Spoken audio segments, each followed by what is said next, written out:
Hi there, Dale from Challengers Comics here to talk to you all about this week's new books for the week of Wednesday, October 30th. And the big book of the week is We Called Them Giants. This is a new original graphic novel from Kieran Gillen, Stephanie Hans, Clayton Cowles. This is the team that did Die. It is a new original graphic novel, never before printed anywhere else. $20 hardcover, and for the first 20 people who buy it at Challengers, you get a signed book plate free with your book. Kieran Gillen, Stephanie Hans. Let's assume those are their signatures. In addition, we've got, let's say, a decent amount of stuff this week. This, in the comics industry, is a fifth week, which means it is the fifth new release day for the month.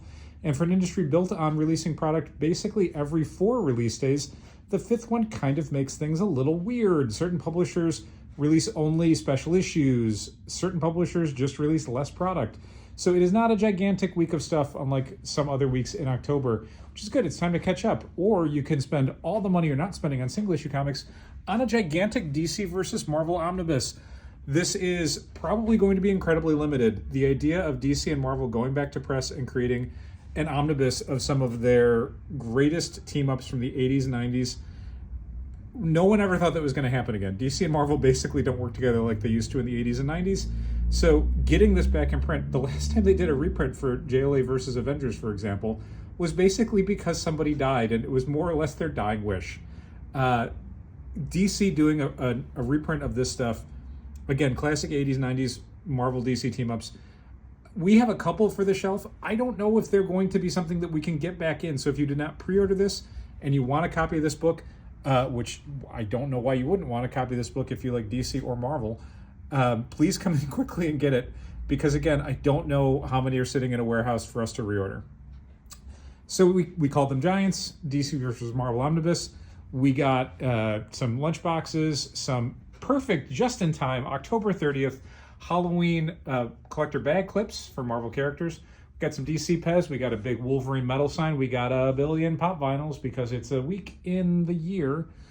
We've got Come Find Me, which is the first of what will be several distillery seasonal specials. This one is their autumnal offering, but it's also basically their Halloween one.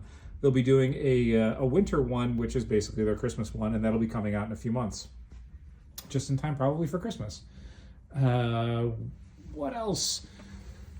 The Hexiles. This is a new Mad Cave series by Cullen Bunn. Cullen Bunn doing cool horror stuff, so give that a look. Devour, which is a Hyde Street one-shot. Hyde Street, the Ghost Machine horror series. They're going to be doing a series of one-shots by other creators doing little short-form Twilight Zone-style horror things. So if you want some good short horror fiction, and again, why wouldn't you? This is the spooky season. Devour, give that a look. New issue of Nice House by the Sea, a collection of Penguin short stories. Poison Ivy, Swamp Thing, Feral Trees, a brand new Poison Ivy, Swamp Thing one-shot by G. Willow Wilson and Mike Perkins. We were already pulling this for everybody who gets Poison Ivy, but if you're someone who just buys Poison Ivy off the shelf, don't miss this one. Power Rangers Across the Morphin Grid.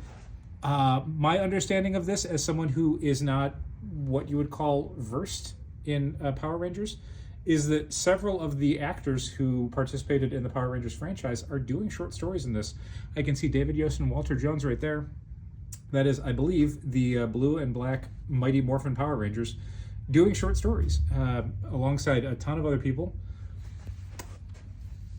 Amazing Spider-Man number 60. This is the finale of the Zeb Wells John Romita Jr. run, plus short stories with art by Ed McGuinness, Patrick Gleason, Todd Nauck, and Paulo Rivera. Zeb Wells writes this gigantic thing, except for a short story in the back by Joe Kelly and Mark Buckingham that sets up the imminent 8 Deaths of Spider-Man that starts with, I believe, Amazing Spider-Man 61 coming out in just a few weeks probably. New issue of Ultimate X-Men, still by Pete Tromoko, unbelievably still doing a full monthly comic book alongside a billion variant covers and non-comics artwork. New issue of Wolverine Revenge, both in a regular and a red band edition. And let's say finally, Wonder Woman Uncovered. It's a collection of Wonder Woman cover art from all the various Wonder Woman variant covers that have been coming out for the last few years. There's a little bit of a new wraparound segment by Ivan Cohen, and I cannot remember the artist. So yeah, that's this week. Oh, and also we got a billion catalogs. So if you missed out on the catalogs for stuff shipping in January 2025 and don't want to wait for our email that's going to go out later this week, you can pick up some print catalogs. Give yourself a little look. Again, not a gigantic week, but I think still a pretty solid week.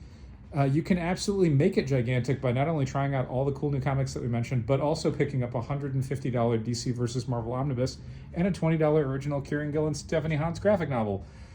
You can do all of it. I believe in you. Thanks so much for watching. Keep reading comics.